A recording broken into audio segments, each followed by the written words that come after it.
Hello, everybody. I know it's been a while since the last time I talked about Kirby and the Forgotten Land, but wow. Guess what I finally did? Last night, the one thing I had said I would never be able to do. Well, actually, there's two things I've done here lately. One, I found every single Wall D missing. Where you find where you get, if you do it, you get a Wall D. And then I beat the Ultimate Fighter Z, and I got some pointers for you guys if you want to beat it. So. Anyway, so first of all, now that I've beaten the game with all the Leon souls, and the Waldies, and finally beat that ultimate boss at the end of the True Arena, which isn't called the True Arena really, but I don't care. I was still going to call it the True Arena. I have to say, this game still is at the top of my favorite list. So, how did I do in the presence of the king? The one where you had to take no damage. Get the ice ability. Trust me, it's going to let you skate, which makes it easier to get away from King DDD when he's doing his hurricane attack,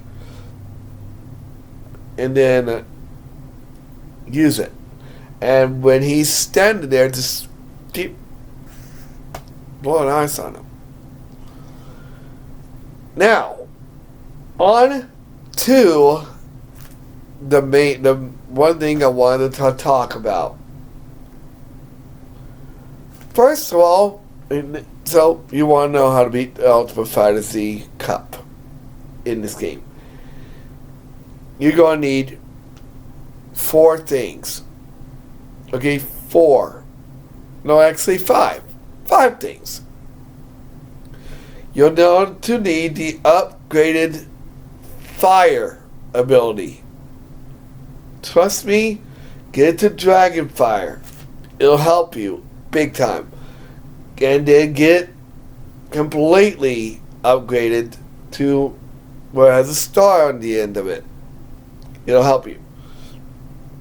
Second thing, boost your speed up to the maximum. Trust me, I don't care if you guys continue doing the the Ultimate Fighter Cup as many times as I did, you might want to do it until you get enough coins to get them. Next thing, you're going to need your attack up all the way. Trust me, it'll help you out in the long run. Also, get your second bar of health. Trust me, you're going to need it because the bosses are tough as nails.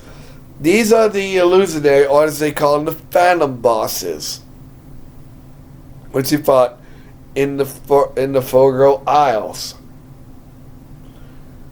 And finally, a Maxim Tomato. Trust me, you'll need it. Alright, so my suggestions are: try to keep the oranges, which is all the stuff you get for when you absolutely need them. I don't think you're going to need them against the wild sub-bosses. Those are easy. Just like I said, just use a Dragon Fire. The only parts I probably would suggest you only need to get your energy back up are Morphle and Chaos Elphalus.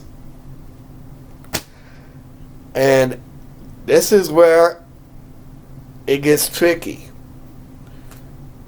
You do not, repeat, do not do what I did time and time again.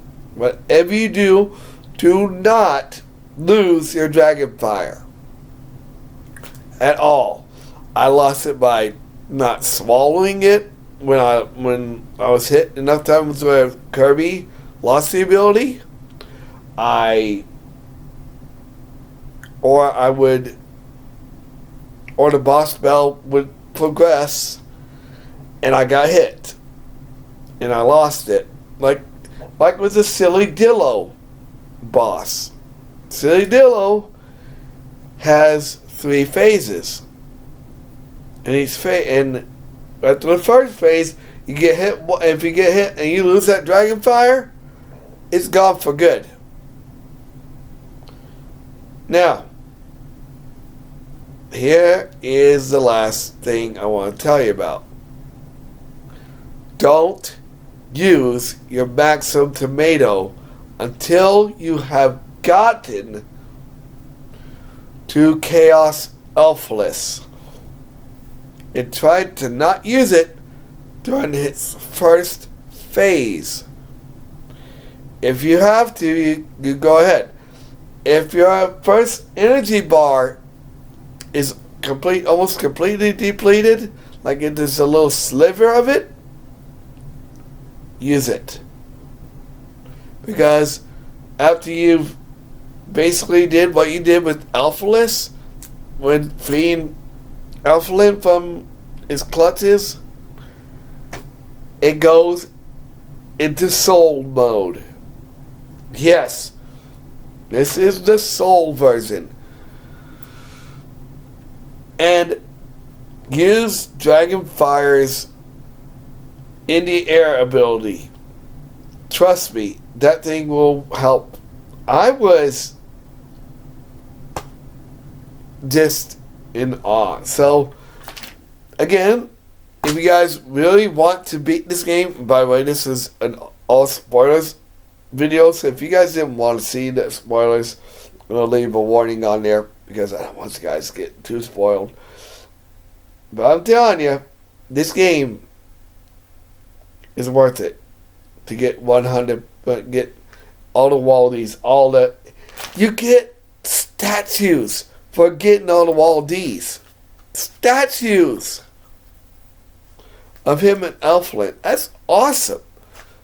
And I have to admit, I was expecting nothing less of a boss battle against Chaos Elflin.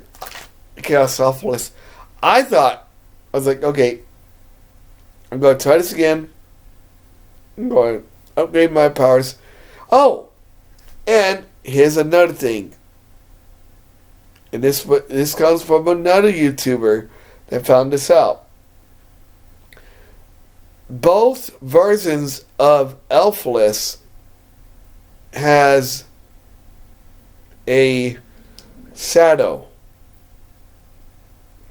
When he splits into multiple versions of, if he splits up into 3 versions and clones, look for the shadow. If there's no shadow underneath it, that is not the one you want to go for. If there is, that's the one you want to go for. It'll help out because he won't be able to gain as much HP. I have had times when I fought these bosses to fight him that he didn't actually heal himself up because I hit him enough times where I interrupted it. But there you go. Anyway, I still say this game is up there with Kirby Star Allies and the other games that's on the S-Link. So, after completing everything in the game except for the mini games, which I don't know, some of the mini games are pretty tough. I do like the cafe, but the rolling ball one, it kind of reminded me of the motion control fog lure maze. I do not want to go through that torture. I didn't even do that on Twilight Princess. That is torture. And you know that if I don't want to go through that ever again, it's tough. But I do like the minifigures. You get the little figurines you get. And you get 2 figurines if you beat all 3 cups. If you beat, well, you get 1 for beating Chaos Selfless. But if you can beat all 3 cups, you get a special one. And it's worth it. I'm telling you. And you also get some pictures. But anyway, that's it. That is the end. This is the complete. This is the final part of me talking about Kirby and the Forgotten Land. I'm telling you, if you guys have not played this game, oh my gosh, you like Kirby, you cannot go wrong with this game. I'm serious. This game, my reviews cannot do it justice. I'm telling you, you probably will enjoy it just as much as I did. Anyway, stay tuned for Mario and Luigi Dream Team discussion next time.